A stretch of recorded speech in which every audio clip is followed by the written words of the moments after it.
Oh,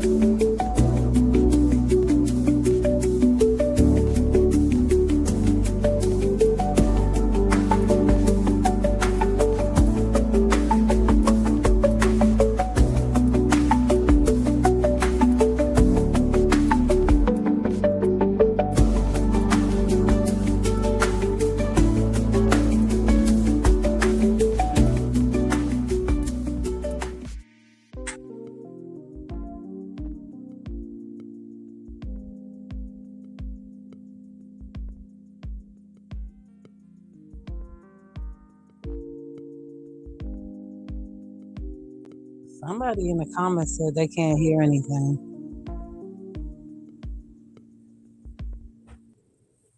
mic check. Can you guys hear us? Just type yes if you can hear us now.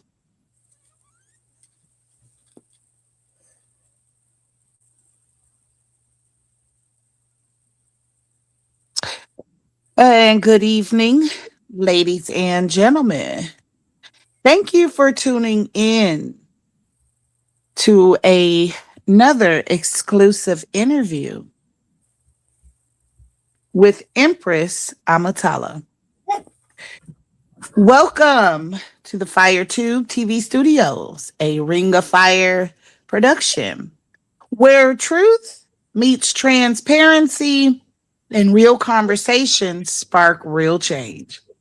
I'm your host, Chosen, and tonight's conversation is one that may challenge perspectives, open hearts, and ignite necessary dialogue. We are sitting down with a very powerful voice, Empress Amatullah, who is here to share her lived experience as a Muslim woman navigating not only faith, but also the difficulty, reality of racism within the Muslim community itself. This is more than an interview. This is a moment of truth. Make sure you like, subscribe, share, and engage in the comments because your voice matters too. Let's get into it. Empress, welcome. Assalamu alaikum. Thank you for being here. Can you briefly introduce yourself and share a bit about your journey into Islam? Okay, my name is Empress Amatullah. And Amatullah. I Sorry. chose that name because it's okay. I chose that name it's the female version of slave of Allah. And so I chose that name because I've always loved God. I've always tried to live in a way that's pleasing to Him. And when I became a Muslim, and I wanted to choose a name for myself, I said to one of my brothers, I wish they had a female name for slave of Allah. And he told me it was Amatullah. So that's why I named myself Amatullah. And, for me, Islam has given me a completeness, in my search for God. I've been searching. I mean, I was Christian, I was Rasta, and nothing was really giving me a clear understanding of who God was and what He needed from us. It was just man made concepts of a life that you should live. And when I came into Islam, I found the truth. I found information that could truly give me a balance of understanding of who God was and what He needed from us, as His creation. Thank you. And again, thank you for being here and for your courage to speak about this openly. When did you realize there was racism that existed within the Muslim community? Well, I when I became a Muslim, a lot of people was coming at me saying stuff, saying, "Oh, the Arabs, are Muslims, and black people, we're not really accepted." And it was like I laughed it off, because everything that you learn about Islam is that it's not about the color of your skin. but it's about being a true believer, acknowledging God as one God and living according to the way that He's asked mankind to live. And so, me, myself, I didn't take it serious. But there's a young man who wrote a book called Beyond Bilal, and he opened my eyes to the concept that racism is in Islam. And even then, I said, well, that's just, some situations, but, everybody I know, I thought was actually, aware of the fact that Islam is not about the color of your skin. But recently, a Muslim first said to me one day, was I mad because I was on a non black panel with Muslims? And I was like, whoa, I said, that's a racist statement. We wasn't talking about the color of nobody's skin.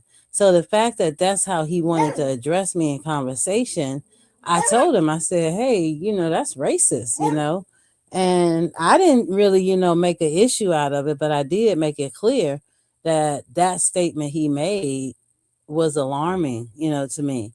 And then 2 days later, I find out that he then put a profile picture up making himself look black and said that he did it so I would accept him as a Muslim, as if I didn't accept him with his pale complexion. And it was weird to me. And then when I addressed the issue, what really hurt me was some black Muslims was trying to justify it and say that, well, because I'm from a place where people were slaves and were scarred, I'm acting out on those feelings. I am not a descendant of slaves. I didn't even know black people were slaves until I was like 13. I do not have any scars of racism. I didn't know black and white people didn't like each other. Some of my best friends have been white. So I'm not a racist person, but I'm not carrying scars. This act was an act that he made clear. He told someone that he was doing it to make me accept, as if I didn't accept him already as a Muslim because of the color of his skin. And that's when I realized, not just because, hey, not just because of his action, but also the action of the black Muslims who were trying to justify it.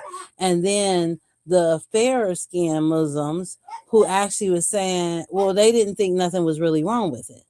And that's when I was like, okay, there's a problem here. There's a problem because Ask you with that at that moment, how did that affect you? This is a safe space, so if you could be as transparent as possible about at that moment, how did that affect you and your sense of belonging to the Muslim community? well, I mean, like I said, it was saddening because of the fact that everything I've learned about Islam is not about the color of your skin. And to hear this and see these actions from people who've been Muslims much longer than me, some condoning it, some making excuses for it, some justifying it, and him still not really acknowledging his wrong in his act, and then them not addressing it. They asked me to take my flyer down, which was talking about is there racism in Islam, but they didn't ask him to take the picture down. He just took it down, I think, today. And that's because I had an interview speaking out again about the wrong, especially with these Muslims on Big O, to the point that it makes me question, do I want to be a part of a community of people who would justify doing wrong, but then judge others as if they have a superior over them? Like it's just at a place of weird.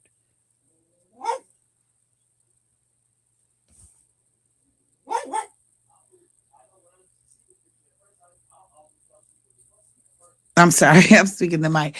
So we'll get a little deeper with this. Now, do you feel like your race or ethnicity affects how these other Muslims treated you in their Muslim spaces, or even your gender?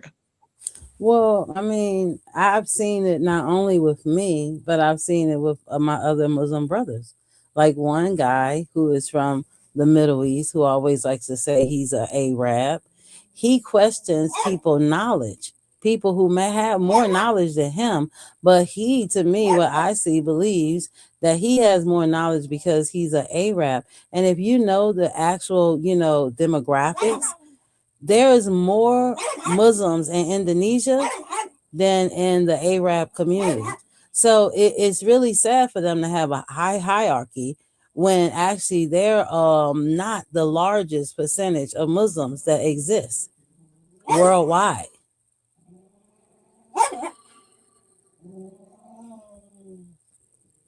Do you think that racism is openly acknowledged or mostly ignored in the community? No, I believe it's ignored. I mean, like I said, I have black Muslim brothers who have actually somehow said, oh, he wasn't aware of what he was doing. Oh, I don't think you should take it that way. Well, don't be so offended. Really?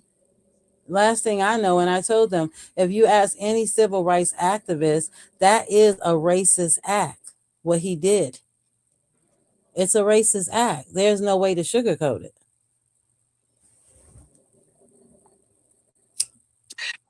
So, how do you think cultural differences create division amongst this community? Or does it relate to your cultural differences? Or is this personal? What do you mean by that? Do you think it has to do with the way certain, because there's Shunite, there's different types of Muslims, correct? Mm-hmm. Do you think it has to do with the cultural differences with the different Muslim types? Or is this one on one or individual based?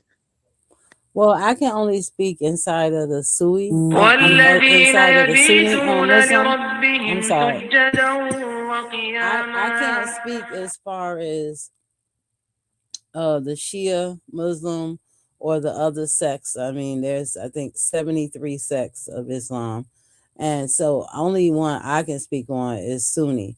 I can't say what they're doing in the other sects, but what I will say is that anyone who is truly practicing Islam, who is living as a Muslim, no matter what sect there is, there are fundamentals that we all follow. And the one fundamental is, I mean, Prophet Muhammad sallallahu alaihi wasallam's last final speech, he said, this way of life is not about being Arab or non-Arab. He said it's not about being white or black. He said it's not about a tribe, a nation, or a bloodline. The true superior people are the true believers. So anybody that is saying that they're a Muslim and they're practicing Islam and they're allowing racism to guide the way they deal with things, they're not practicing Islam. So, speaking of superiority, do you see any different treatment in different groups? And notice like any certain groups that get treated superior or more accepted than other Muslims in the community? Well, unfortunately, and I can only speak of what I see with my Muslim brothers and sisters on the app, but I see where black Muslims look up to the Arab Muslims and give them, to me, that concept that they're better, that they need to belong, that they need to fit in, the same way blacks do in America with the white people. You have some blacks that want to live in the same neighborhoods as the whites because then that makes them feel like they belong, they fit in. I see the same thing with blacks who are Muslim. Some of them do look up to the Arab Muslims as if they are superior, as if they are better. So this is this relate to colorism at all? I mean, of course it has to, because the Arabs you see today are not the Arabs that you seen yesterday. The Arabs of today are much lighter in complexion with a straighter texture of hair. The Arabs you seen of yesterday were darker in complexion with a thicker, curlier type of hair. Some had a straight wave pattern, but it was still a wave pattern. It wasn't bone straight. It wasn't something that didn't have a wave or a curl. So what you see So, today is not a representation of the Arabs when Prophet Muhammad sallallahu alaihi wasallam was out receiving the revelations. okay, so what I'm hearing is this is coming from a certain group that doesn't identify themselves as the Black Muslims, What do you mean? What's coming from a certain group? the rest racism. Well, I mean, I think it comes from both. I think it comes from them acting as if they're better, as if they're more superior, as if they are the most knowledgeable. But then I think it also comes from the blacks who've decided to bow to this concept, to actually live as if this concept is a representation of Islam, who are worshiping and looking up to the Arab Muslims as if they are better and they're more knowledgeable because they're Arab, because they speak Arabic.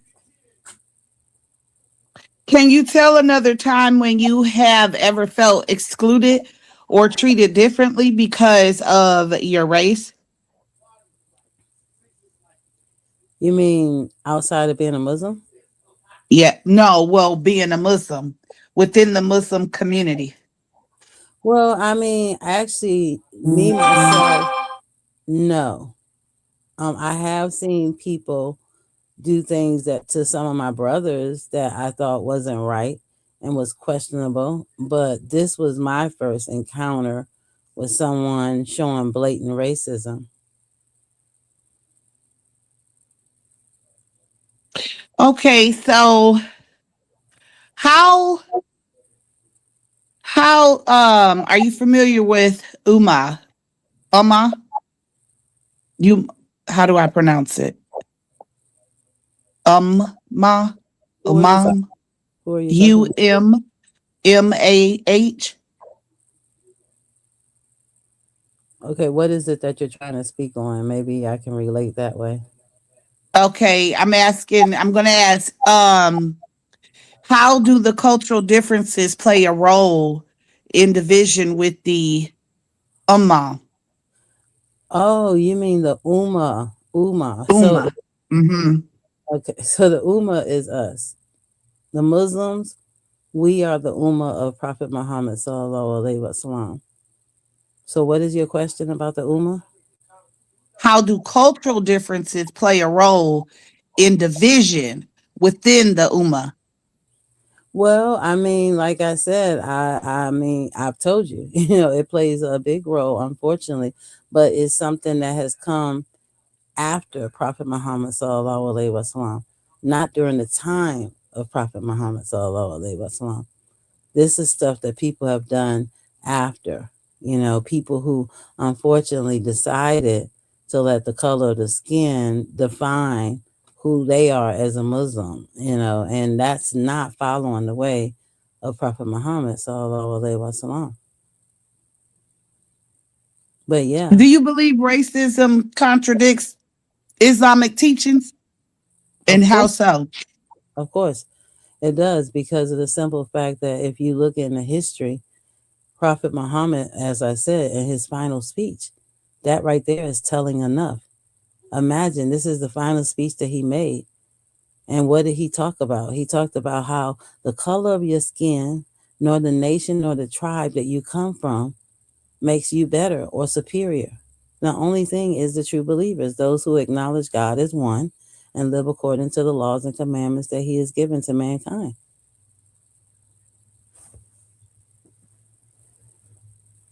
So it totally contradicts it. And then not only that, you look at how he spoke out against slavery and freeing slaves. You know, I mean, it totally contradicts who he was, you know. And in the Quran in Surah 33, Allah says, follow the way of the prophet. He is a perfect example. So anybody that's doing this stuff is living opposite of the way he lived and what he lived for.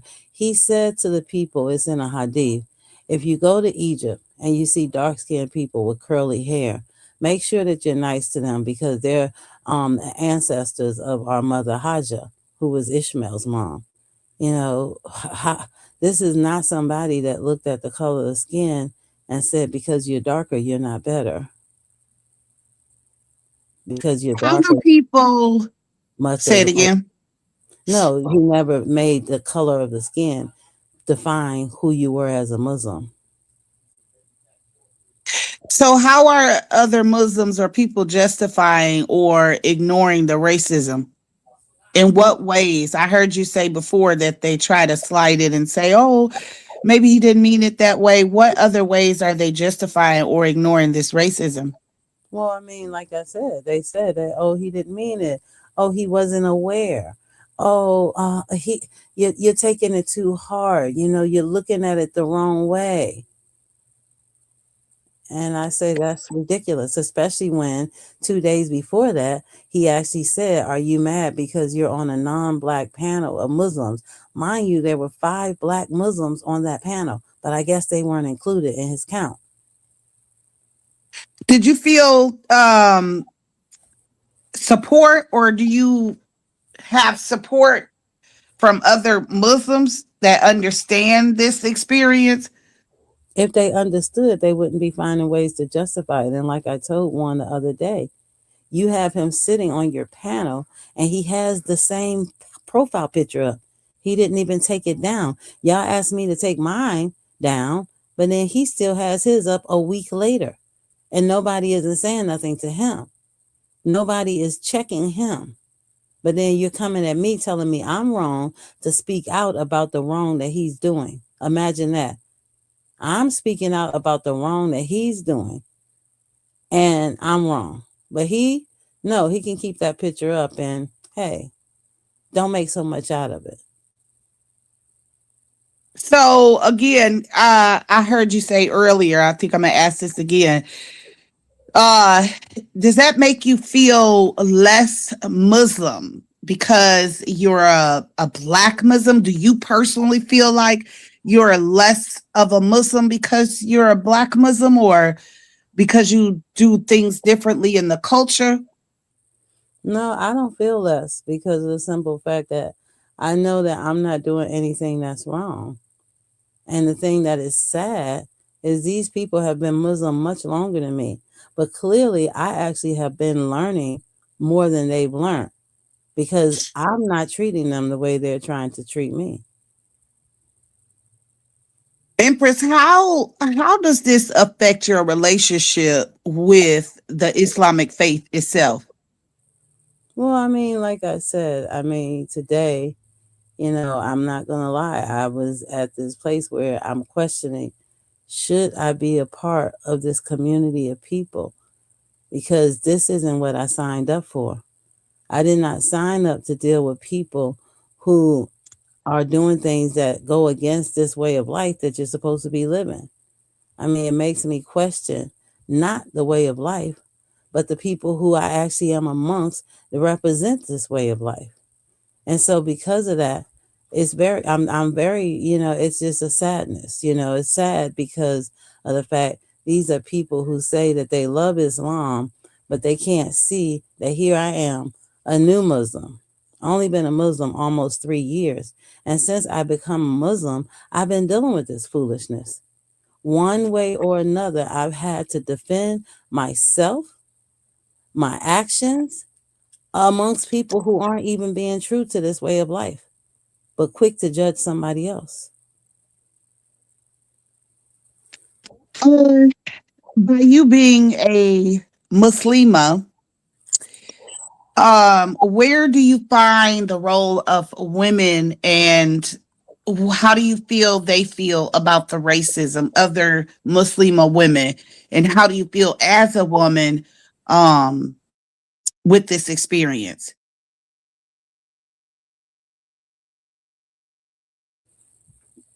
I mean, I don't want to speak much on people that's not here to say, their piece. But what I will say is that, and I think that's why they have a problem with me.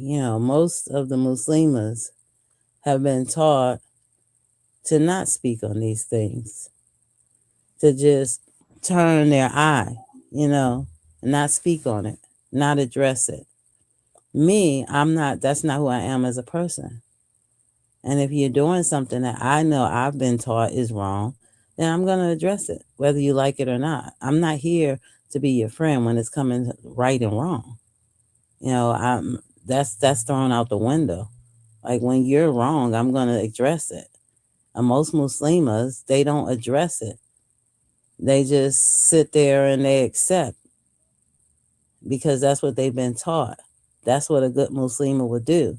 I'm not considered a good Muslima because I don't just sit there. I speak out and they don't like it. But I don't care because I'm not going to just be a puppet on a string. You're not going to put me in a cult like concept. Islam is not a cult, it's a way of life. What would you say to someone who will deny this experience or the racism that exists in Islam? The same thing I'm saying now, that you're wrong, that I've experienced it. And then I've found information that shows that this isn't something that just started. I mean, like I said, in the beginning, there were darker Arabs.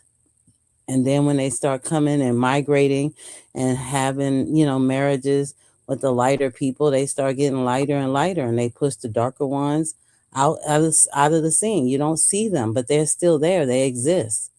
You wouldn't know it because who you see is these people who are light with straight hair representing the Arabian Peninsula.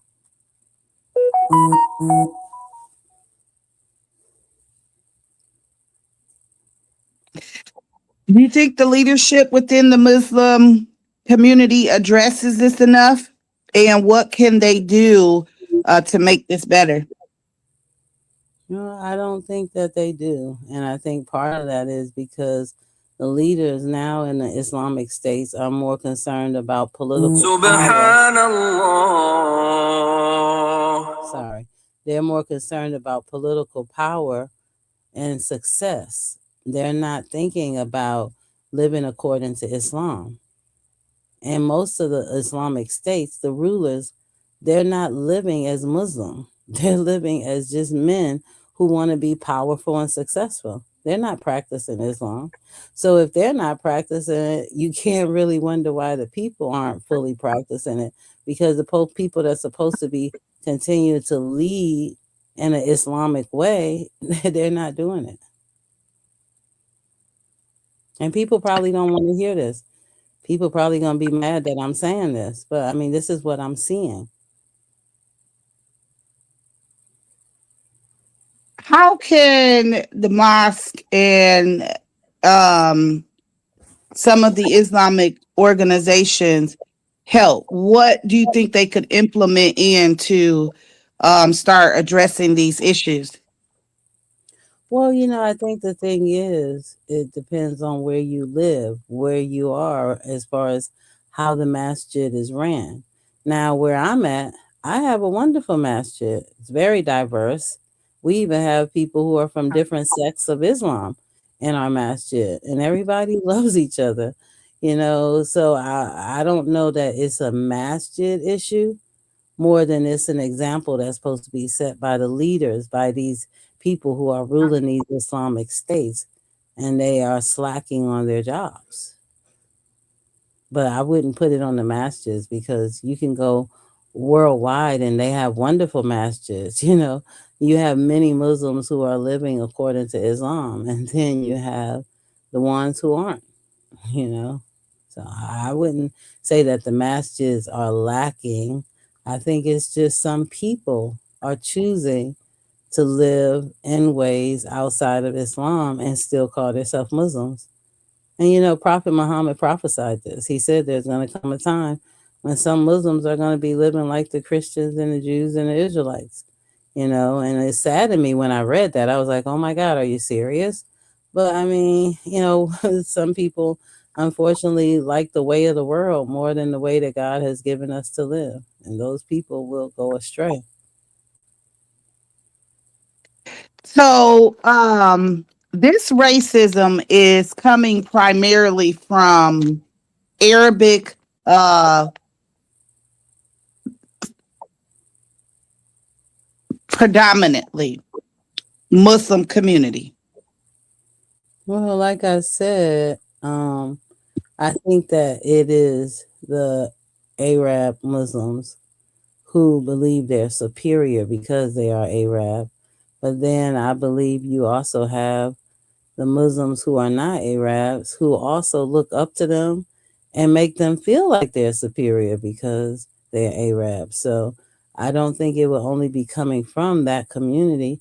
I think the people who actually feed into this concept, they're worse than the Arabs themselves because they're giving them that hierarchy. They're giving them this impression that because they are Arabs, that we should know that they know more, that they're the better Muslims.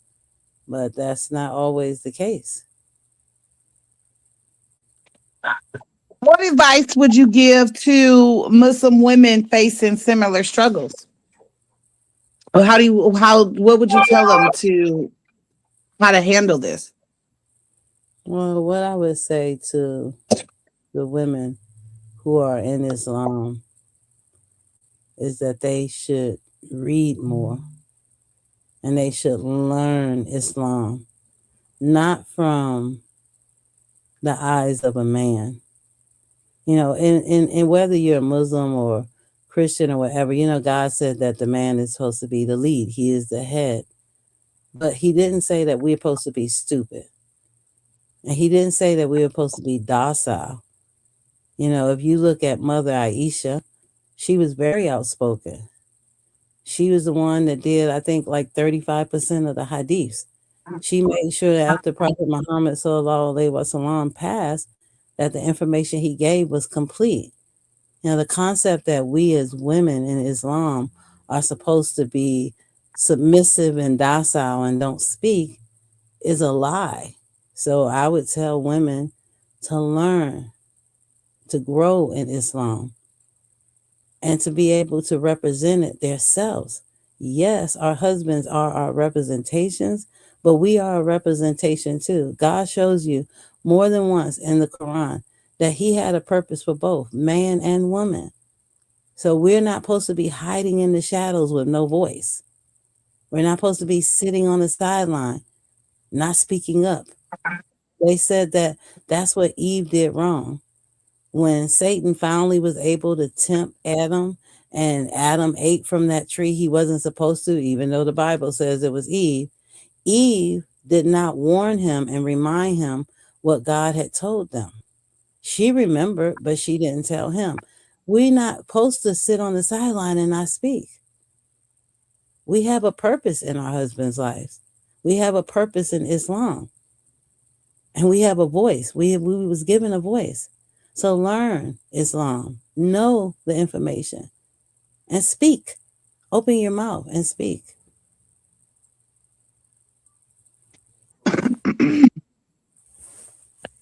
How do you how do you maintain what helps you to maintain your faith despite finding and experiencing these and going through this racism? How do you maintain your faith? How do you keep it and haven't given up yet? Well, like I said, today was actually that day that I thought I was, walking away, but, through the grace of Allah, I did the interview with Divine, and they always say, oh, you shouldn't be sitting on Divine's panel. Divine never said, Empress, you need to leave that dang on faith. You need to just forget these people. She supports me.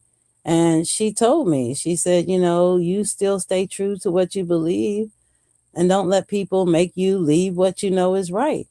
I had good people who continuously support me. Miriam, she's a Muslima.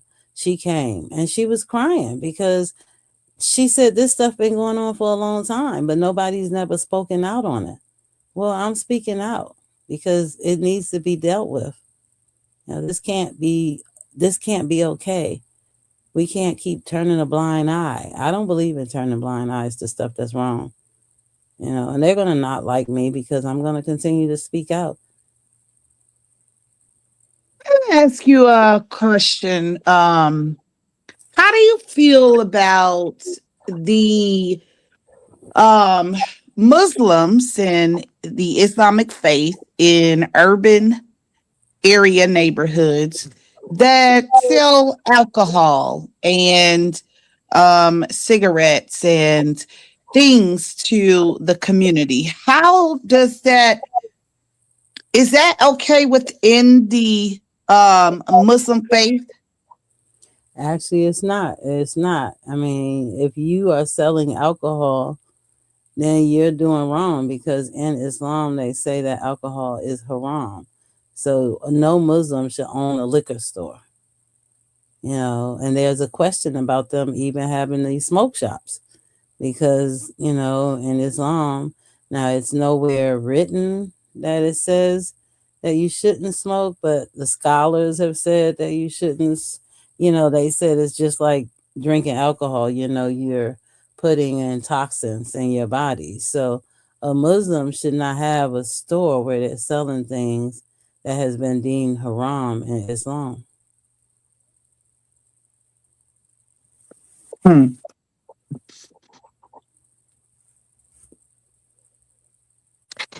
But this is I think this is a very necessary conversation that should continue absolutely and be made aware of. A long time, these things haven't been quite noticed or spoke out, and I'm happy to see that a Muslima is speaking out on the injustices and racism within the Muslim community against other Muslims. This is something that needs to be addressed, and some of these traditions should be looked at and changed. So, with that being said, what changes would you like to see in the next generation of Muslims?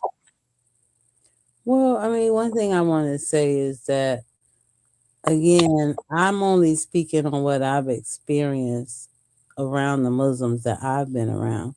But when I go to my masjid, racism is not something that I've ever seen, you know. And I don't believe it's something that the average Muslim is taking part in. But there is, unfortunately, a set of Muslims who are believing that one, they're superior than others because they're Arabs. And then there's another set who aren't Arabs who actually believe that these people are superior to them because they're Arab, even though Prophet Muhammad sallallahu alaihi wasallam said that that didn't make a difference. It's being a true believer. So for me, I believe that people have to do what I'm doing, hold people accountable for their actions and speak out against the wrong interpretation that's being given, the wrong message that's being given. I don't know when this started, but people have to speak out and let it be known that you being an Arab doesn't make you better than me being a black Muslim. It's our knowledge and it's the way we live. Are we practicing Islam? Are we spreading the message of Islam? These are the things that make you a better Muslim. Are you doing your 5 prayers a day? Are you actually doing good things? Not doing bad things. I mean, if you're practicing racism, that's bad. We're supposed to be living for good deeds, not bad deeds. So I think that people should be holding people accountable. I think that people need to speak out and not just make excuses.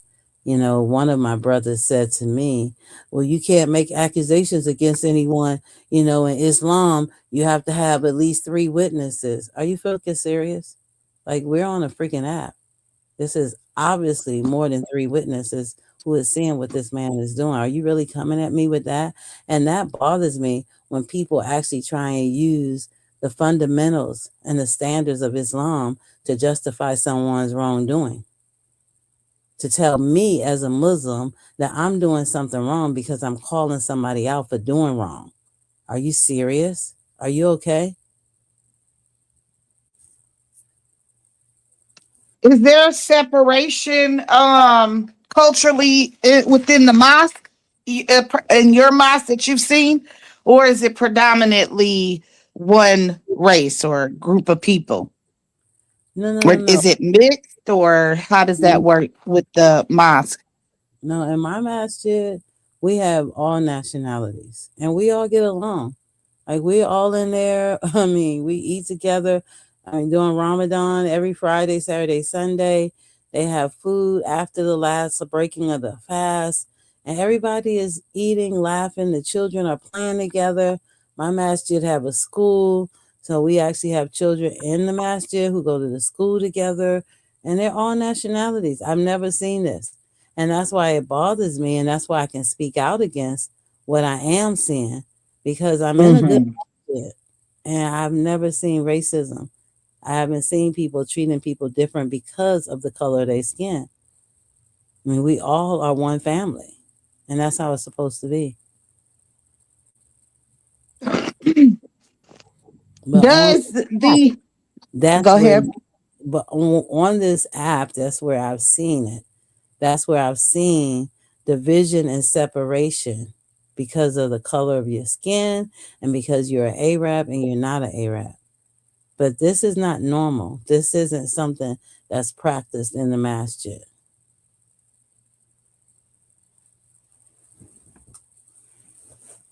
Do they teach or speak out about it in Mastiff? They do they ever hold any lessons or um talk? Do they ever talk about it?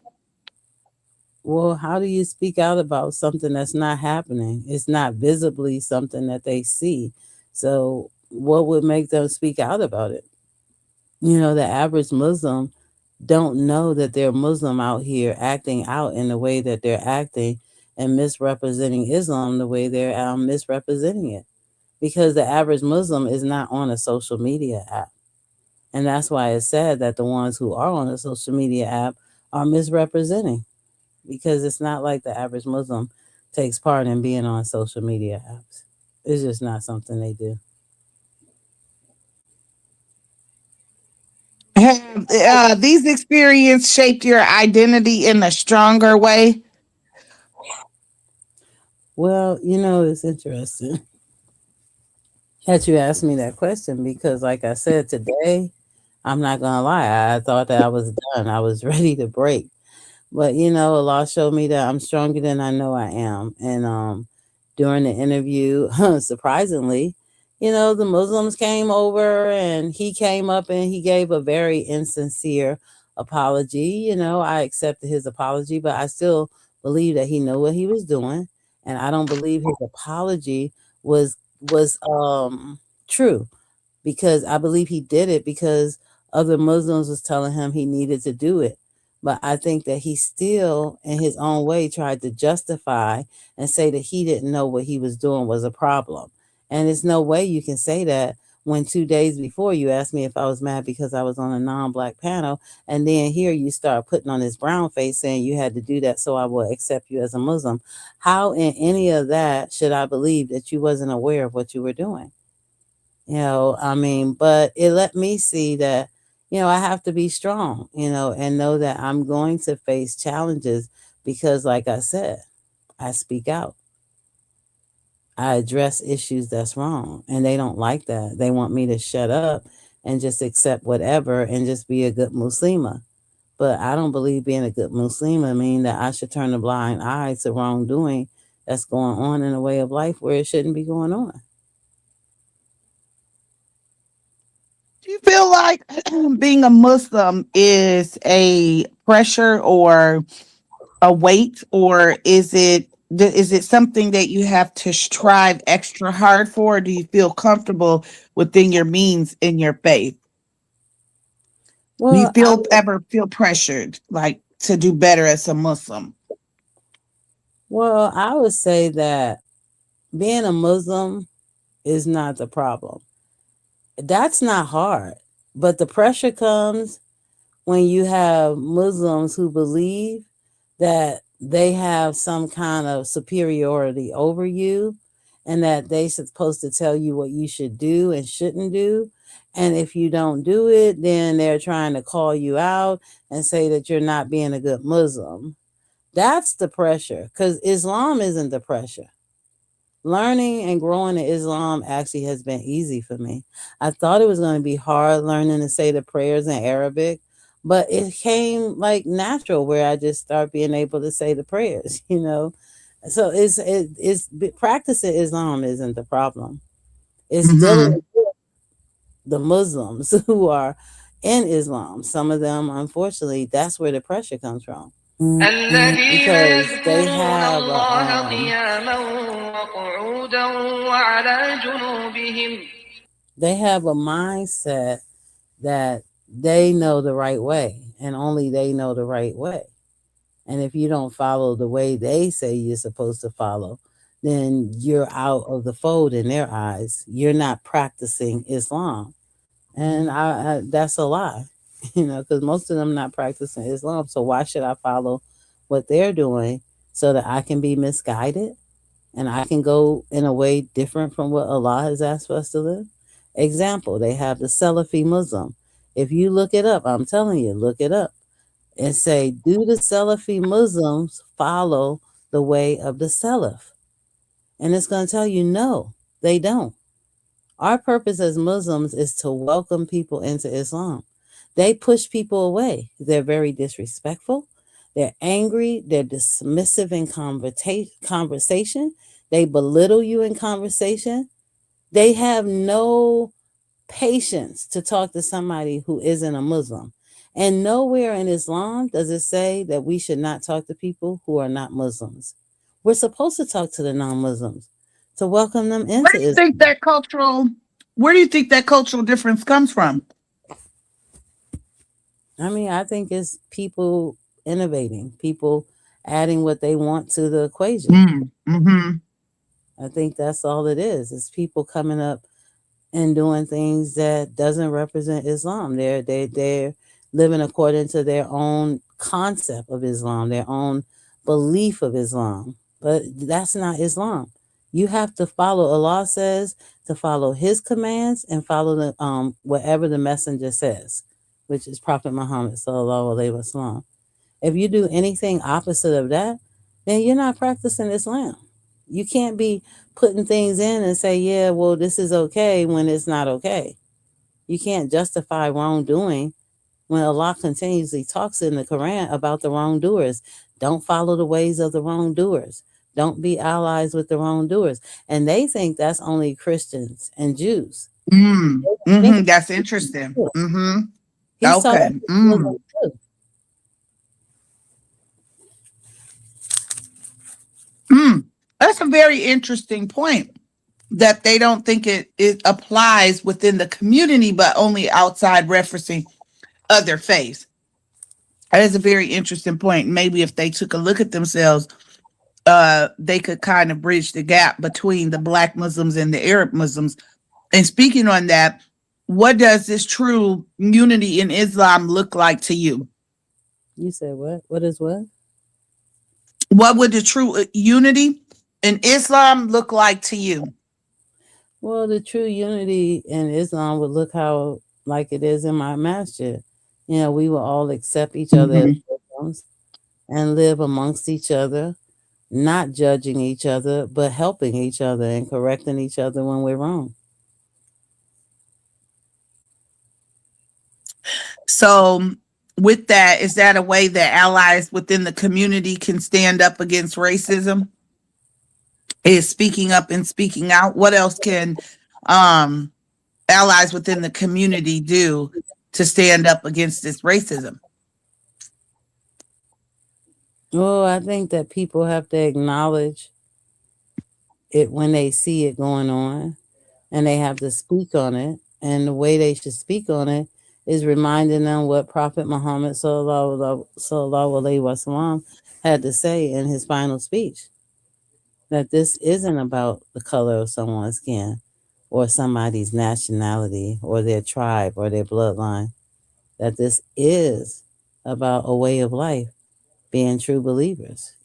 People have to acknowledge this wrongdoing and address it in a way and let people know that they're misrepresenting Islam. What does healing and accountability look like moving forward? Well, I mean, to me, healing is, treating the wound. You know, you have to treat the wound. You have to deal with the issue and make it right. You know, um, moving on. I will continue to speak out. When I see people doing things that are wrong. And is a misrepresentation of his own. Another question. Is there a um is there an argument over black Muslims and Arabic Muslims that one or the other is not a true Muslim or could be a true Muslim of the true Islamic faith? Well, I believe that, with everything that I've told you already, that clearly that some people unfortunately have that thought process. Some Arabs believe that because they are Arabs, that they are the better Muslims. And some non-Arabs also act as if the Arabs are the better Muslims. Um, so yeah, it is something that needs to be addressed, and it's something that should not be, because it's a misrepresentation of the message that was brought and the example that was set by Prophet Muhammad sallallahu alaihi wasallam. So do you think there's anything that's in the Quran that may lead them to this type of thinking? Oh no, it's nothing in the Quran that will lead you Hmm. to believe in that being a racist is okay.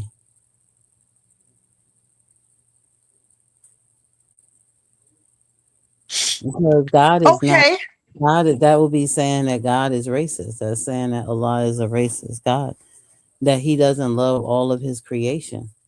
And if you listen in the Quran, when Allah tells you about the creation of Adam, He said that He had them bring, clay from different areas, different colors, and these colors represented the different hues of mankind. So it's nowhere that Allah is saying that He favored one color over the other color.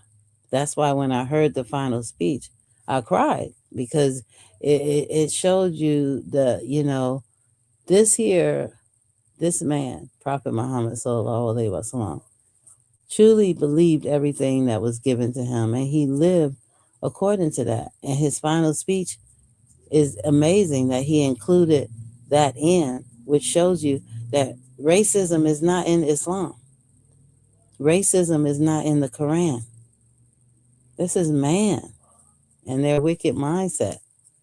But it's not the way of life. It's not Islam, and it's not in the Quran. Okay, Empress. Um I'm going to leave you a few minutes to answer this question alone and to give the people anything else that you want them to know.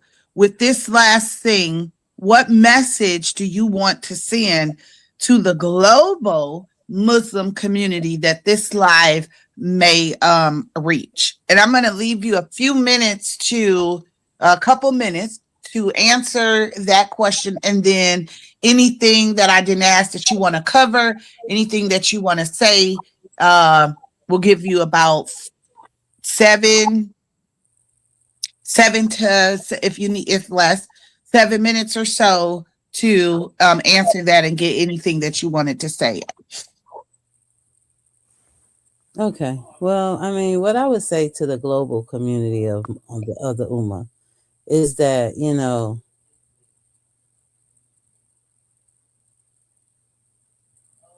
Allah, they tell us, in Islam, that Allah chooses you to be a Muslim, and then you embrace this way of life and you live it. And I would just say to all the Muslims to be true to this way of life, you know, to be an example for this way of life. We can't be Prophet Muhammad sallallahu alaihi wasallam, but we can be an example. Our actions, the way we look at things, the way we deal with things, the way we react, the way we respond, the way we think should be Islam. And so I would say just be true to this way of life and do not live in a way that would be displeasing to Allah. That's in our prayers. We don't want to be like those who displeased him. We ask him to keep us on a straight path. Let us not go astray. So I would just say to the Muslims to be true to this way of life and be an example, for this way of life.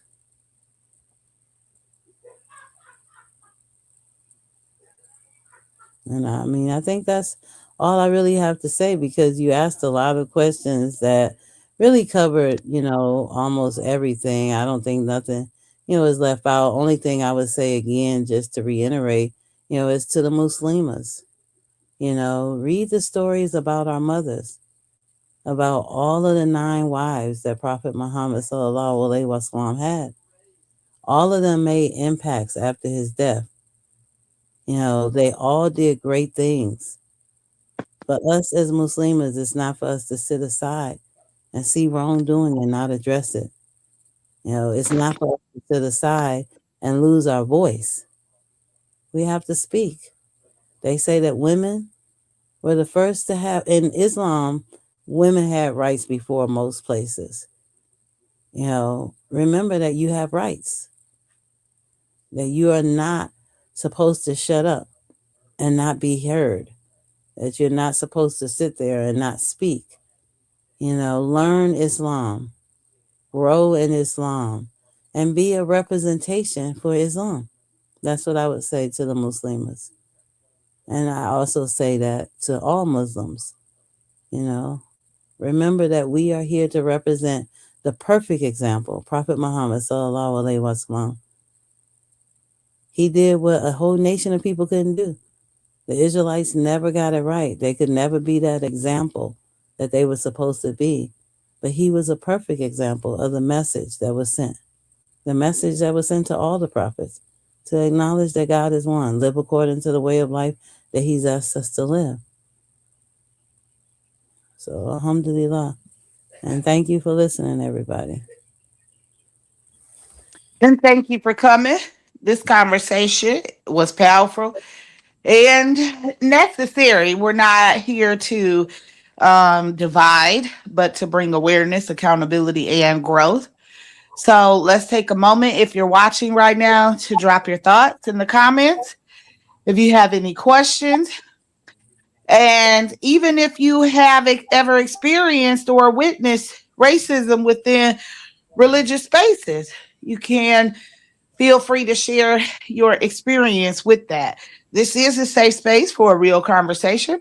So let's talk about it. We can open up um, the panel to any guests that may have questions or comments for Empress.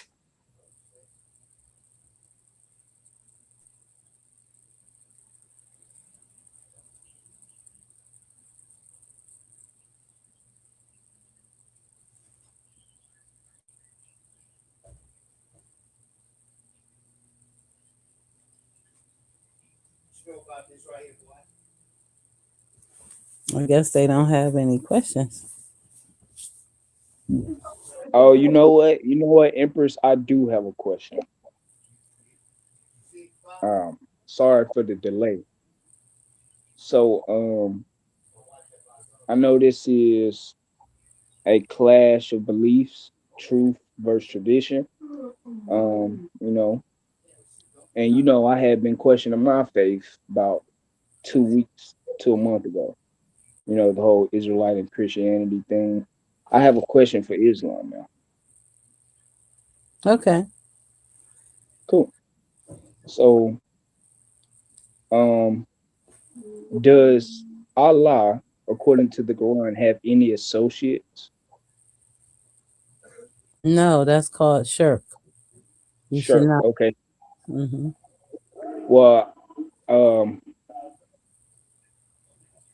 So I don't want you to commit shirk. Okay, so just answer this next question. With thoughts, because we are live. Um, so in the Quran, if you go to Quran, I think it's like 49 verse 13. Um, it says, and when we created Adam, who is the we? Oh, that's the royal we. If you look it up, it's even in the Hebrew. When Allah says we, He's not talking about Him and someone else. He is talking about Him on a high level. When you hear we, it's not like saying it's God and somebody else working together. Okay, okay. Got you. Now, my next question is: have you ever been called the N word by another race in Islam?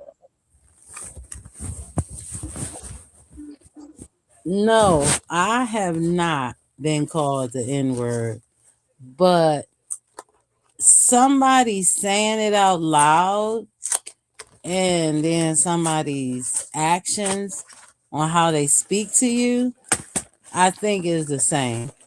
So no, nobody blatantly called me that, but the way they speak and how they represent themselves, they might as well say it, but no, they haven't.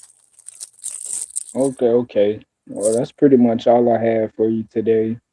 Um, you know, I'm glad you just staying strong, not letting the small things get to you and tear you down with your beliefs. And I'll do more research on who the we is that you gave the answer for. Yeah, when you Okay. look it up, it'll tell you. Even in the Hebrew, it was the same way. When you hear God say we, He's not talking about Him and someone else. I know that the Israelites and some Christians will say that that's Jesus, that was Jesus there with God. But that's not what Allah tells you, because Allah tells you He is one. He tells you He has no companions, no partners, and no mediator. He Okay, tells okay. you that He don't even have a son. Like all of this is in the Quran. He addresses this. Yes. So if my mailman, right, comes to bring me mail from the court system, would he be mediating on the behalf of the court system to bring me my mail every day throughout the week? Would he be like a mediator? No, because He doesn't have anything to do with it. Now, if it's like a court appointed person that serves you, they would be a mediator for the courts. Okay. Yeah. I'm gonna Google the word mediator. Yeah, a mediator is somebody that is like a representation between you and somebody else. Like Yeah. they would What? go and bring information that you have, or they might negotiate some deal or something. That's some form of mediation. Yeah. So um, they would bring you information, right? So wouldn't Gabriel be doing that on the behalf of Allah when he gave it to Muhammad? Wouldn't he be mediating and bringing the information? No, Gabriel is a messenger. He is the Holy Spirit. That's a different position from a mediator. A mediator would mean that him and God somehow is working hand in hand, but he is a messenger. He is bringing the message to the prophets. That's not a mediator. Okay. Thank you. That's all the questions I have. hmm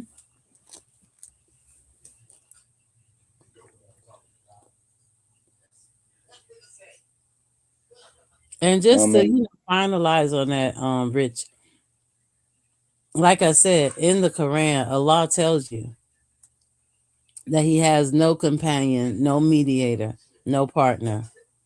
And in Surah Ikhlas, He says, Kuhu Allahu Ahad. He says he is one. He said, like Kuhu Allahu Summit, which means that you can't describe him. There's nothing that you compare him to. And then he says, wait, Kuhu Allahu Summit, Lim Yilid, Welem Yulid. He's saying that he has not been begotten, nor has he begot, for the people that say that Jesus is his son. You know, when you read these surahs, he addresses, he also says, wait a minute. Allahu Samad, Lam Yalid, Walam Yulid, Walam Yahu Lahu Kufuwan Ahad, which is saying that he doesn't tire, he doesn't weary. You know, why would he address that? Because in the Bible it says on the seventh day he had to rest. Why would he have to rest? He's God. You know, and so a lot of the things that is put, people will say, well, where's the distortion? These are some of the things that are distortions because it's giving a false impression of who God is, what he has, what he can do, what he can't do. Wow, thank you. So with that, I'll pass it back to anybody else that has questions or statements. I appreciate it, Empress. No problem.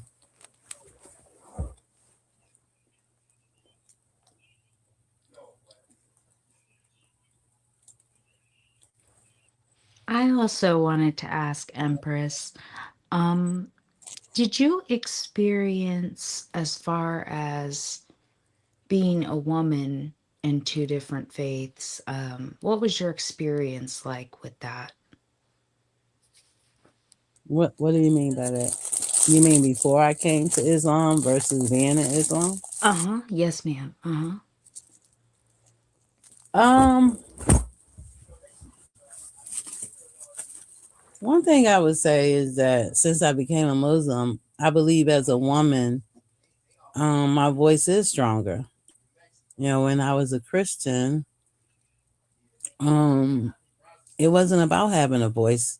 You know, it was really just going to church and listening to what the pastor say, and paying your tithes and offerings, and you can be active in ministries or whatever, but I don't think it's the same as what I received in Islam. I believe in Islam that I have a stronger voice and I have a better understanding of who God is so I can speak on the truth because, it's not hidden from me.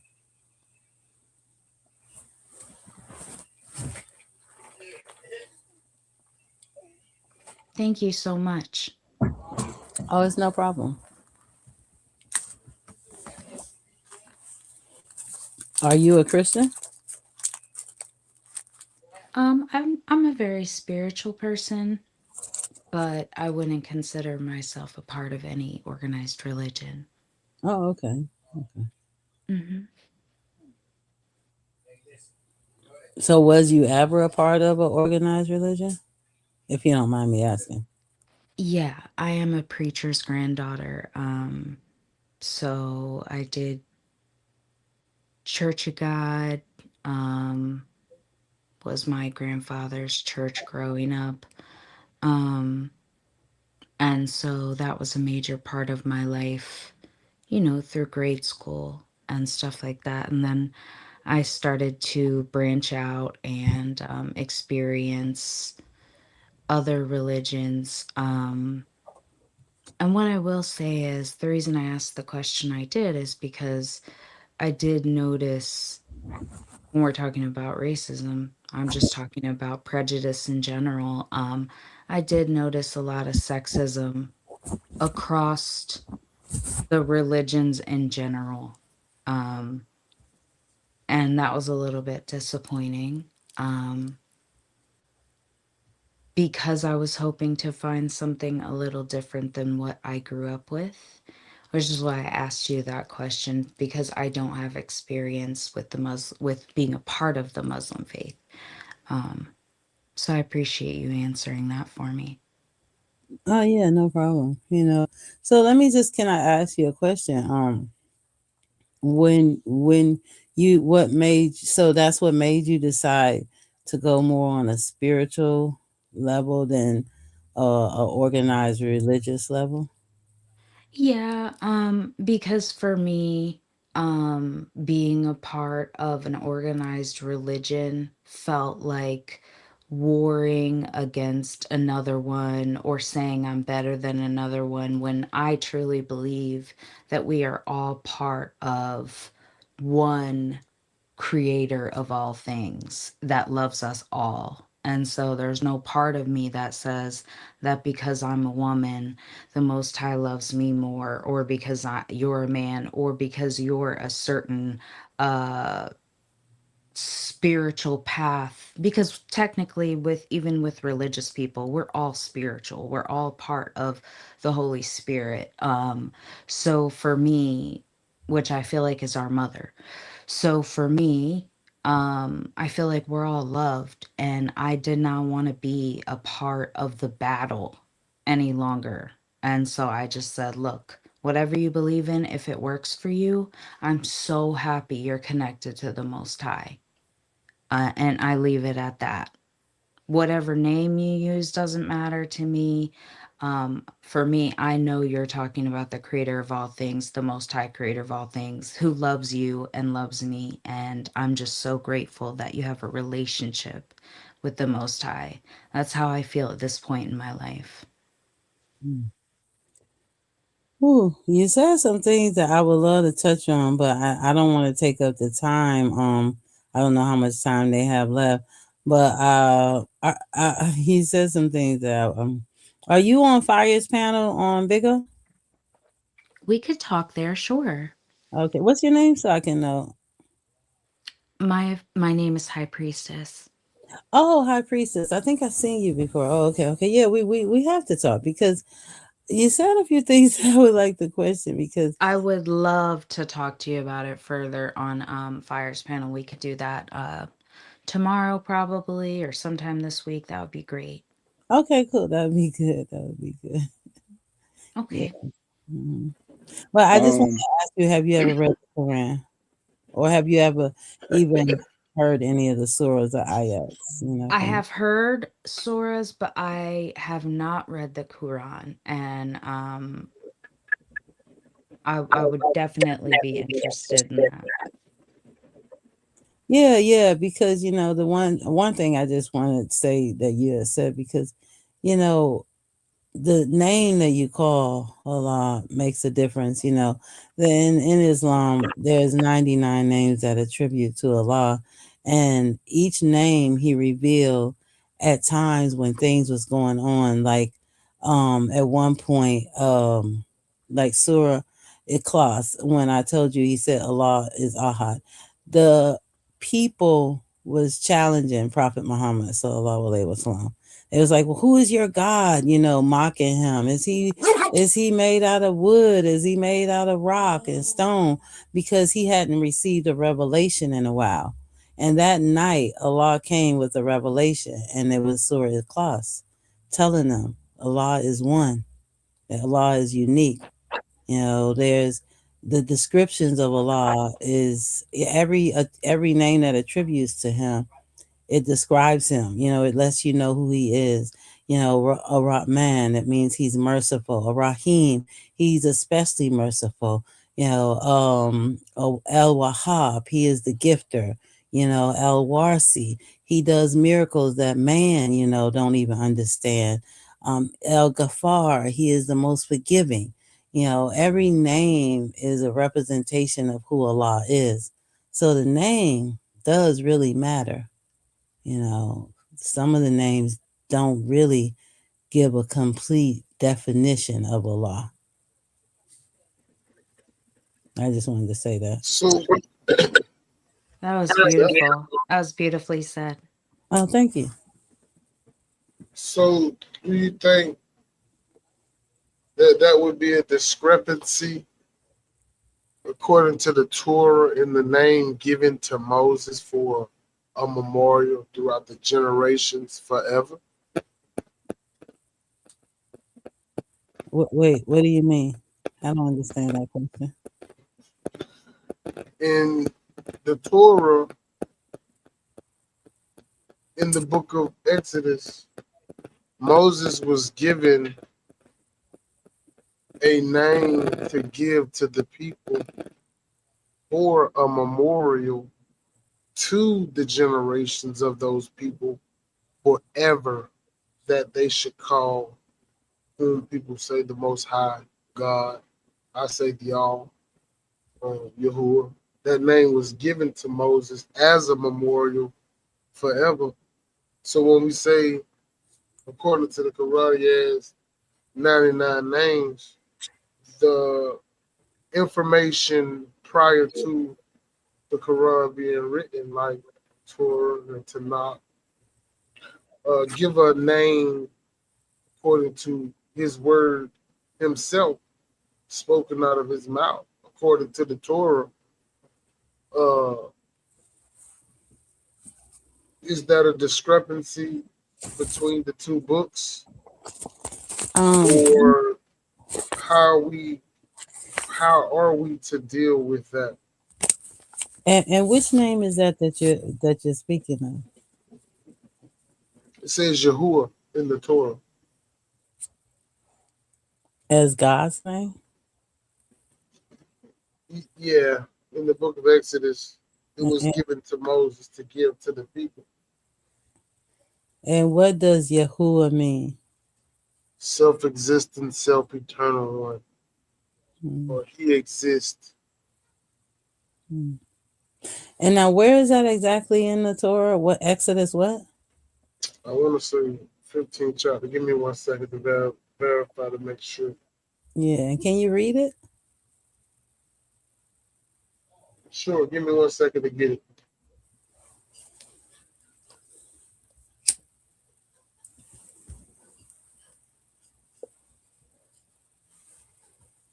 Because and that's something with the Bible that is interesting. But if you read, and I believe it is in Surah. While he's getting this, I'm just speaking until he come back. If you read in Surah Al Baqarah, when Allah is sending Musa to the children of Israel in Egypt, he said, "Who am I to say is your name?" And he Mhm. said, "I am Allah." And I thought that was crazy because in the Bible it just says, "I am." They left Allah out. It's like, what? But then if you read in the Arabic Bible, it says, "I am Allah." And so I just thought it was interesting. So I thought he was talking about that name. So it is Exodus 3. Just putting it up in the blue letter. Though I had it in the other version. I didn't like that, so we'll go to Exodus chapter 3 in the blue letter. It's going to be verse. I'm going to start at 14. And it says, and Elohim said unto Moses, I am that I am. And he said, that shalt thou say unto the children of Israel, I am he sent me unto you. And Elohim said, moreover, unto Moses, thou say unto the children of Yasharal, that Yahuwah Elohim of your fathers, the Elohim of Abraham, the all of Jacob, and the Elohim of of Isaac, Abraham, and Jacob, has sent me unto you. This is my name forever, and this is my memorial unto all the generations. That's verse 14 and 15 And, of and, the what, Exodus chapter 3.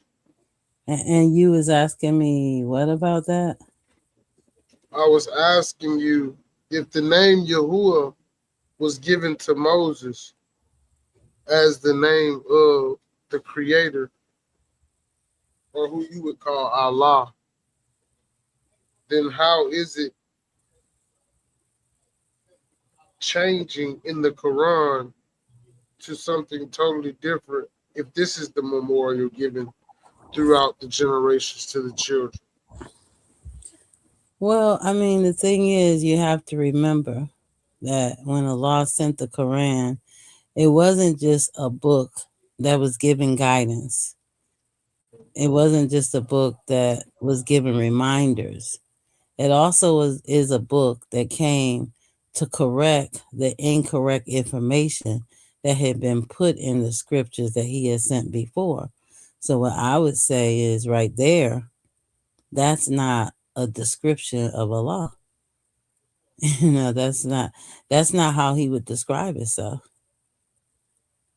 And this here would clearly be something that man has given you as information saying that it's from Allah. But he tells you in the Quran, they will give you scriptures and say it's from me, but it's not true.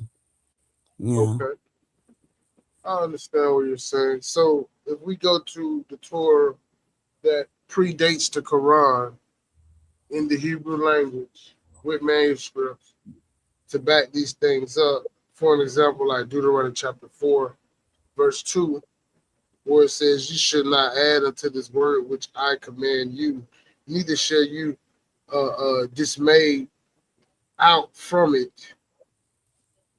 How do we take that? Or verse 12 and 34 of that very same book, Deuteronomy, "What things soever I command you, observe to do it, thou shalt not add thereto, nor diminish from it." Again, so that's two times in the same book it's telling you don't add to it or don't diminish anything to it. Now check this out. Exodus chapter 3, verse 15, we was just there. "This is my name forever, and this is my memorial unto the generations." When we see right here, he tells you the Torah is perfect and it does not need any change. Is that what you're getting from what you just read? This is what it's telling you. No. Deuteronomy 30, 32, and verse 4. But what you have to remember, well, you wouldn't know because it's actually not in your Bible or your Torah. But what Allah was addressing was what was being done. They had already started distorting scriptures in the time of Moses when the Torah was sent down. The scribes was changing information. And that's what he was addressing when he said you should not change. He was talking about the scribes who would start changing the information. He Well, wasn't talking about the Quran that was to come. He was talking about the wrong that was being done right then. And this is what I tell people when they talk about the distortion of the scriptures. They're not talking about when they start canonicalizing it, because they had already started distorting those scriptures before then.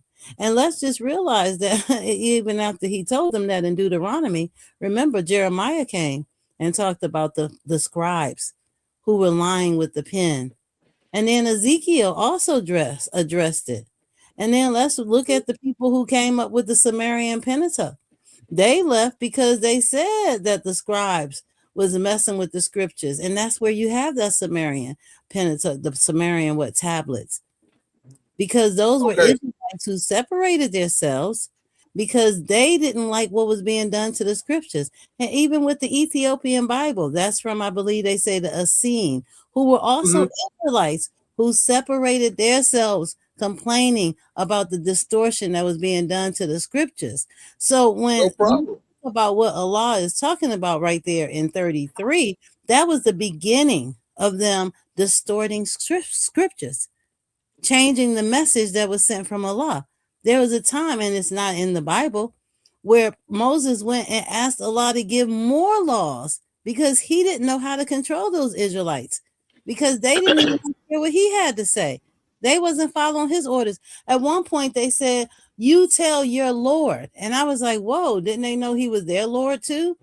Like the Israelites were disobedience from, and it's scary because reading the Bible, I always question, how is it that Allah brought them out of Egypt, split the sea, and then they still was disobedient? And then since I became a Muslim, I realized their disobedience was just ridiculous. It was out of control. They never believed in Allah. They never wanted to do what he told them to do.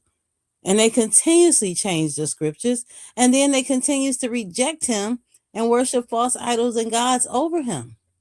I mean, this is the reality that we're dealing with here. Uh, again, that does not change the fact that when we look at what the Quran is doing, it's no different from those scribes that you just described. That's not They true. act. Can I finish? I didn't cut you off. I didn't I'm interrupt. I sorry. didn't I'm stroke. sorry. I I'm went sorry. on mute. Forgive me. But when we look at what the Quran has done in its being put together and manufactured, it's doing no different than those scribes, than those Pharisees, than the lion pen, because it still ignores what the text actually says. And I like how you describe what the text said they would do. I don't disagree with that, and we can see a lot of that with the Newer Testaments and the Newer testimonies of men, and we can also see that throughout the Tanakh, the Injil, and other writings where they try to infringe the ways of man through different law constructs under different rulers, and so on and so forth. But when you understand the true nature of what the Hebrews endured and what they went through, and how a lot of their customs and traditions were subjugated to foreign rule and foreign government. So a lot of the times that you're speaking on, they weren't the true actual Hebrews were not even in rulership, and all of the leaders at that time were being appointed by those captors. So that's one problem in your statement and in your viewpoint, I would say. The second thing is that has nothing to do with, again, what the text actually says about taking and adding to. Because some people chose to rectify themselves within the midst of a culture does not give another group of people, which are Arabs, who came up with this Islamic faith, the right to then go take the book and include their qualities and affordabilities within that constraint so that they could say they are a part and cleave to that. That does not give them the right to do that, because they say, well, the children of Israel were disobedient. What right does that give any other nation to try and justify them taking place within their rightful place in this storyline and within this truth and within this text? Because we don't see any of this in the Torah or the Tanakh, but you would have us believe the writings that come hundreds of years later, uh, in the older writings, even older. We're talking more than 1,000 years.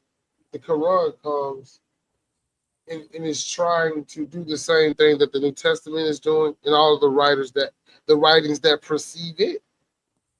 When it comes down to who is a part of what and how these things have been divided through covenantalship and through the ability to see what actually is prescribed and described within the circumferences of the scripture. I can't see that anywhere what you just stated. And when it comes down to the children of Yasharal and their disobedience and all that stuff, it does not change what the text says. It does not give another group the right to feel that they can steal or take that place. You can speak on that, because I would like to hear. Okay. Before I answer this, I just need everybody to understand that Pitbull is my friend. So I hate that I'm going to have to go in on him, but I'm totally getting ready to go in on you. Like, okay, first of all, I told you the scriptures that you read in Deuteronomy 33, That was Allah addressing them, changing information, taking things out and putting it in. And when you try and compare that to the Quran, it makes no sense. Because, first of all, the Quran is revelations coming directly from Allah. The Arabs had nothing to do with the Quran or Islam. Allah tells you in the Quran that He brought it in the language of Arabic because these are the people who had not been warned. No prophet had come to them, so they did not know 100% the truth. They knew that Allah was God, the creator of all mankind, but they had no knowledge of the history of the Israelites, how they lived, how Allah favored them, or any of that. So you cannot say that the Arabs gave you Islam. You cannot say that the Arabs gave you the Quran. You cannot even say that Prophet Muhammad sallallahu alaihi wasallam gave you the Quran or had anything to do with the information that's in it. The only person that can give you that information is Allah. Everybody continuously says how he was illiterate. He couldn't read, he couldn't write. How did he know how an embryo is turned to life? That's in the Quran. An embryonic scientist said that he knew Islam was from the creator, that the Quran was from the creator, because he said it was only 40 or 50 years ago when they discovered how an embryo is turned into life. Then there's the information about the seas that meet up with salt water and seawater, fresh water, but they don't mix. That's over by Alaska. How would a man in the region of Saudi Arabia, in the Arabia Peninsula, know about water that meets up in Alaska? Which, mind you, Jacques Cousteau, he went looking for that because he wanted to see where this area was that was being spoke about, where the fresh water and the salt water meet, but then they don't mix. They don't blend. That's in Alaska. How would he know that? How could he put that in the Quran? How could he have that knowledge? And I can go down the line of different things that is in the Quran. There is no way he would have knowledge of. He did not know about how the children of Israel was worshiping false idols and gods. He didn't know about them rejecting God. He didn't know about them fighting against their brothers. He didn't know any about that. And not only that, he didn't even know the information that would be in Egypt. Because let's remember, the Egyptians lost their script. So whatever language they spoke, he wouldn't have known how to identify that language because they had lost it. Nobody knew that language unless they were from that time. I mean, we can go down the line of all the information that is in the Quran that you cannot say that the Arabs or Prophet Muhammad sallallahu alaihi wasallam put it in the Quran. The only person that could give you the information in the Quran is Allah, the creator of all mankind. Why? Because he is all knowing. He is all seeing. And these are some of the names that attribute to him. He tells you there is nothing that he doesn't know. There is nothing he doesn't see. So, There is, Empress. I'm sorry, let me finish. Oh, There is nothing okay. that he doesn't hear. He is all knowing. There is nothing hidden from him. When Abraham said the prayer to him and asked him, "What about my descendants?" he said, "I won't be there for the wrongdoers." That amazed me because that let me know that he knew that some of Abraham's descendants were not going to do right. Were not going to follow the way that he had given them to live. So we can go on down the line and play a game of trying to say that the Arabs gave you Islam and that, oh, Prophet Muhammad put this in the Quran, but you cannot prove any of that. You cannot bring any But evidence that will make what you're saying true. yeah, we The can't. only person that gives you this information is Allah, the creator. None of this information came from Arabs, and none of it came from Prophet Muhammad sallallahu alaihi wasallam. Allah lets you know clearly that He brought this information. He said, "We taught you what you did not know, O Prophet." Okay. This was not information He was knowledgeable of. This is not information that the Arabs were knowledgeable of. This is Well, only information that Allah is knowledgeable of. That's why He tells him in the Did Quran. you just say we I'm sorry, can again? I finish? He says in the Quran more than one time, remind them of when I did this. Remind the children of Israel when they had a covenant. Remind them when I sent the Torah down as guidance after they broke their covenant. Prophet Muhammad sallallahu alaihi wasallam would not have known that information. The Arabs did not know that what do you information. mean? What do you So, mean? Oh, I'm trying to understand. How are you saying they wouldn't have knew this information? Well, how the would they Torah. have known Can I? information I'm when gonna they did tell you not? right. I'm gonna They weren't. tell you right now. They didn't How write. they They didn't read how Hebrew. they would have listen. How they would have knew that information is the Torah, the Tanakh, the New Testament, Paul's epistles, all existed before the Quran. So wouldn't that mean they would have had to speak Hebrew and read Hebrew? But they didn't Who know. is They they? didn't. The Arabs. Yeah, Prophet they Muhammad did speak. sallallahu alaihi wasallam. They No, they did you not gotta speak Hebrew, and you they did gotta not. look, They did what not. They you didn't gotta read Hebrew. you gotta understand that this is a Semitic language. It's Listen, definitely a first of all, Semitic Hebrew language. is a combination. A Hebrew is the language that came. As Let me is finish. Hebrew is the language that Abraham spoke because he brought his mother language with him when he was in Abraham. Canaan. Yes, when he was in Canaan.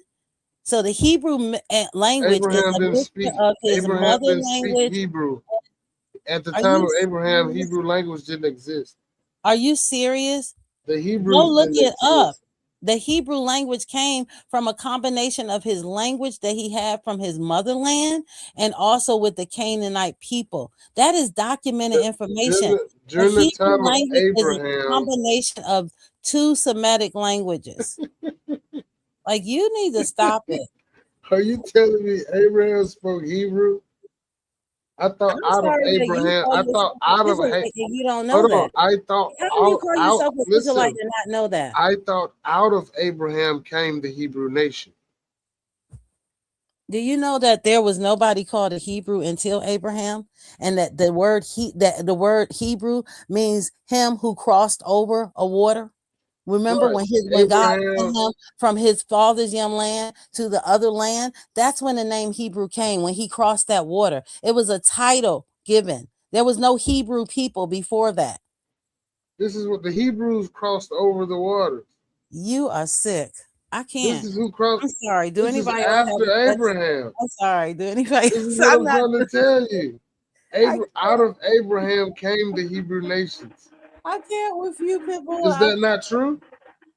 Out of Abraham came the Arab nations. Out of Abraham came many nations. Okay, let's just get with where Hebrew came in. What Hebrew year? is What year was Abraham around? his Hebrew name was a title that was given to Abraham when he crossed, I believe it was the Euphrates River or whatever, to go into the other part of the land that Allah was sending him to. Like, what? You need to stop it. Um, Empress. So listening to you go um, back and forth with Mr. Pitbull, I heard you use the term "we" again, and when we sit down, when we, and I hear that a lot from Muslims and Islam. Would that be shirk? No, it would not. And did you take the time while we were sitting here to look that up? Because you really should look it up. It's explained very clearly. What put in your search engine, what does Allah mean when he says we? And I'm guaranteeing you it'll break it down for you.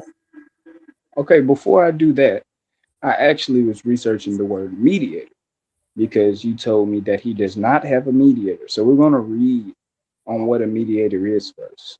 Okay. It says a person who attempts to make a person involved in a conflict come to an agreement or go between. So you have two parties and one person goes in between two parties.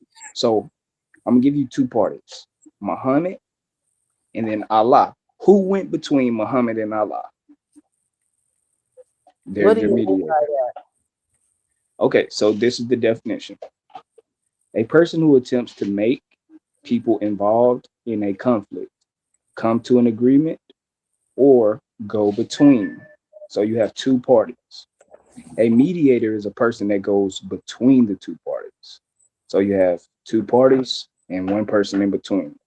So you have Allah, you have Muhammad on the other side, and then you have somebody going in between both of them. That would be Gabriel. He mediated. So he does have a mediator or an associate. But I do what you said. You wanted me to Google what? that? Okay, let me just say this to you, Rich, too.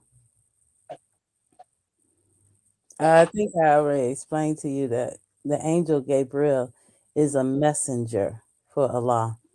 He's not a mediator. He I know does, what you told me. let me just finish. He is an angel. The angels was created to obey Allah, to do whatever Allah tells them to do. He is not one where he is coming back and forth, bringing information to Allah, and then going back to bring information um, to Prophet Muhammad sallallahu alaihi wasallam, as if he is a go between them. He is a messenger. He is a messenger. That is not a mediator. He is not a mediator. Hold on. So you said, get this straight. You said my Gabriel does not go between Allah and Muhammad. He didn't send a message between them two. Let's make this clear now. I said that he is the messenger. So if he is a messenger, doesn't that mean that he brings messages? Like, I don't know if you have a hard time understanding that, but a messenger brings a message. That's what a messenger does. So the reason I even started speaking because I heard you use we again. So I guess I do it, you know. Actually, I'm not about to do your job for you. You No, need to you don't go. have to do my job because Yeah, I yeah, already yeah. know. I've You told need you to I research told you what what did he mean by we. I have researched it and I told you what it meant. But I also told you you can go look it up for yourself so that you can see it. You're not going only by what I'm saying. But I've told you what it means. I don't have to go and look it up, and you don't have to go and look it up. But if you want the truth, I would think you would go and look it up. But I mean, hey, that's on you. I can't make you do what you need to do. All I can do is give you the information. Well, I learned what a mediator is, and it's somebody that goes between two parties. Um, and yeah, it gave an example of yes, one that sends a message. So you're telling me there is no mediator, but in the story Okay, of wait, the Quran, there is a one. mediator Wait, you said one who sends a message. Is the angel between Jabril two parties. Wait, is the angel Jabril sending a message or is he bringing a message? He is not sending a message, he's bringing a message to the prophet. There's a difference in sending and bringing. I'm gonna let you have that one. Well, I mean, you don't have to let me have it. You can admit that that is true. Oh no, no, no, no. Tomato, tomato, man. Tomato, tomato. Tomato, tomato. Are we really saying that? Oh my goodness. Okay, y'all, that's Rich. I know him, and he's a good guy. So, I mean, it seems like I hope I'm not seeming like I'm getting, forceful in conversation, but some of this is just obvious information. Like, I mean, Well, I appreciate your time, Miss Empress. I'm gonna go on mute.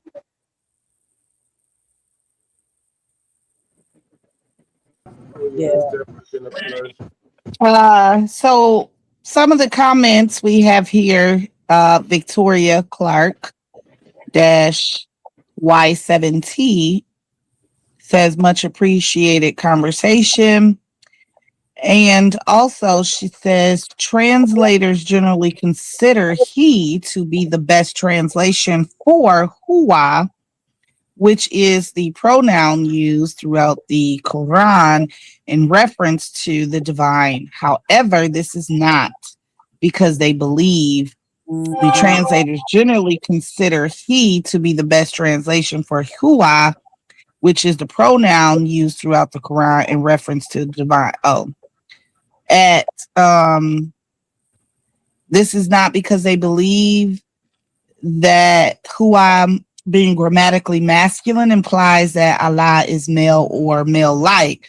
For them, it is just like Ina and Na Nanu, consistently translated as we without implying that Allah is plural or refers to multiple deities.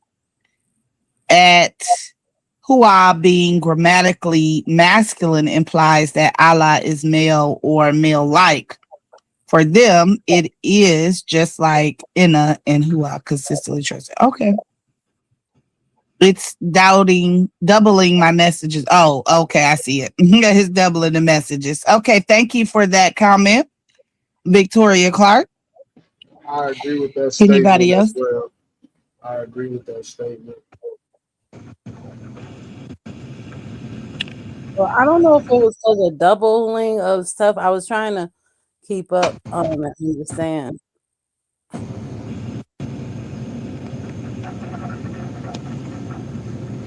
She was saying, Victoria is saying that he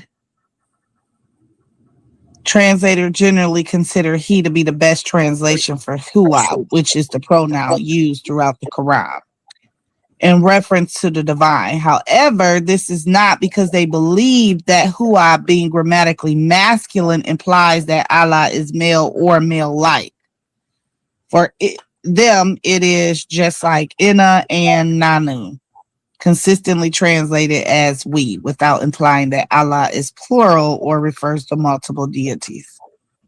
Right. And that would be the difference between how the Aramaic works or how the Arab works versus the Hebrew, because in Hebrew, that he, hold on, oh, there we go, that he is the same huwa, which represents or means in the language he exists. So it's still given that masculine without declaring it. It's one of those proper nouns, and it's singular though. It's crazy because when it's referring to Yahuwah, it becomes singular, but it's a plural word. That's what's so unique about it, and that's the ontological uniqueness about Yahuwah.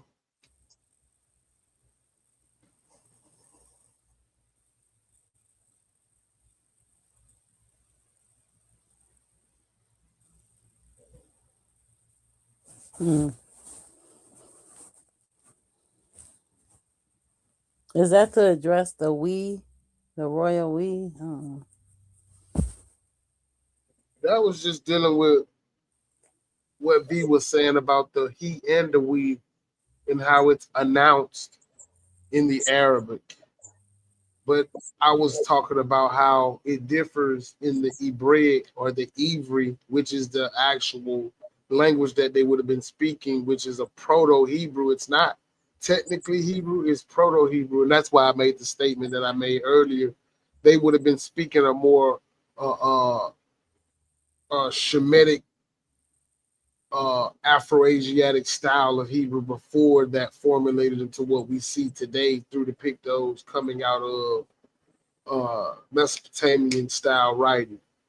You know what I'm saying? That's what they would have been actually speaking. It's a Proto Hebrew uh, before, slightly before the actual language itself. So when I said that Hebrew didn't exist, I didn't mean it in that sense because we have the Ivri people, so they would have had to have a language. But what we know as Hebrew today is not what they were speaking, and then they morphosized a lot of the actual language uh, through linguistical dialects and things of that nature. So that's what I was speaking on more so, and I agree with what V was saying about how these different languages are utilized, and we can take this all the way back to the archaic times where just we'll use ill for an example. Ill was used in a way to give off a masculine, but also perpetuate the supremeness of what it was speaking for in representation of when we spoke on or when we speak on ill in that older archaic, and then we go on back to uh, uh, uh, is after it's after Mesopotamia, so it would have been more like Babylon coming out of archaic time frames and things of that nature, dealing with the Babylonians. Well, I mean, it says that the root of the Hebrew language is from the Canaanite and is a branch of the Northwest Semitic language family. I mean, yeah, it's safe to say that because, like I said, the region coming out of the Levant, going into Canaan after the exile and things of that nature, it would have, I say, morphed into that because they already had a language in existence. Like I was just talking that Proto Hebrew, and then they kind of started to mix with the Canaan. So I wouldn't say it came from Canaan, but I would say it was Levant carrying over into that outside of Canaan, uh, you know, habitation that they were in before they actually entered the land. You know, they were 40 years outside of Canaan before they even entered. So they were still speaking Semitic uh, tongue, you know, Proto or Afro Asiatic, which again still comes from that Eber line, giving you a Proto Hebrew. You know what I'm saying? So when you say it's Canaan, you still got to be kind of careful with it because of what like V was just saying in the comments, how they utilize and verbalize and announce. Because you know there's a difference between pronunciation or pronunciation and annunciation in linguistics. So when you say Canaanite in that sense, you got to be careful in not saying you're wrong, but they had a language before they even entered Canaan, I think, But and it they says in um, Canaan. Go ahead. says after Abraham moved into Canaan, he and his family likely adopted the local Canaanite dialects. Over generation, these dialects combined with the family's original Mesopotamian speech evolved into what we now recognize as Hebrew. Exactly. Yeah, So, but exactly. That's that's what it. I. It's a Yeah, that's combination of those two areas. yeah. I don't disagree, but I thought you said as if they actually it comes from Canaan. I thought that's what you were saying. That their language comes from Canaan when they had a language before they entered into Canaan, but their a lot of their verbiage and how they dialected uh, did perpetuate Canaan's uh, vernacular and linguistics for sure. So I don't disagree wholeheartedly, but I did and do have to push back as far as when you made the statement that it actually came from Canaan. But they adopted some of the Canaan speech, but they got their own style. It's not even Yeah, uh, but I never was saying that their language came. I said it was a combination of what he spoke okay. in his motherland and when he moved to Canaan. It was like a Gotcha, combination of dialect is what we now gotcha. what y'all call the Hebrew language. Okay, I got Mhm. But I mean, interesting. I wanted to look it up for Rich just so that he could understand, what Allah meant when he said "we," so he can hear it directly, word from word, and don't think that I'm just making this up because we was talking about this on my panel the other day. And I mean, it's very simple, you know, but. I don't know, for some people they want to believe he was talking about Jesus, but here he's thinking it's meaning that he's associating someone else with him.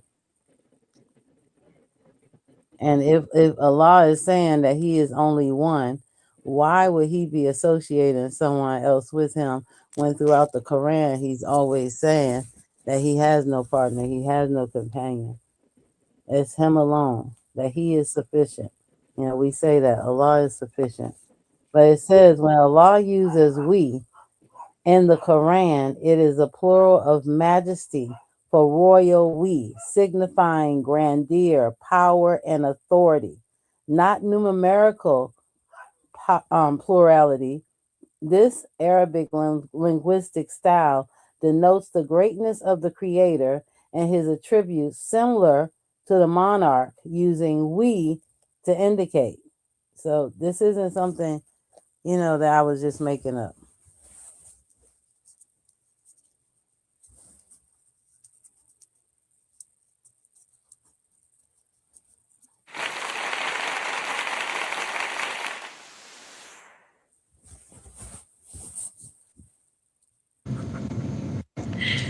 Well, ladies and gentlemen, this has been again a great pleasure and a great exclusive interview with Empress Amatullah. Talo. Sorry. Tonight's conversation with Empress reminds us that faith is meant to unite and not to divide. Racism, it has no place in Islam or in any space that claims justice, equality, and brotherhood. Alhamdulillah. But change starts with acknowledgement and courage. To everyone watching, listening,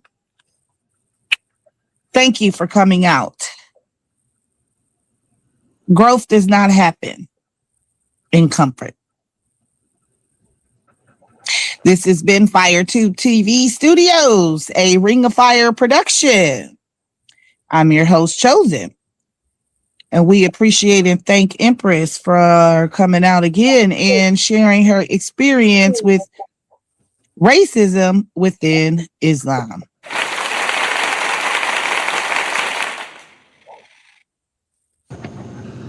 Stay real, stay aware, and keep the fire alive. We'll see you next time. Like, subscribe, share this live. Thank you guys. Have a good one. Good night. Peace. Thank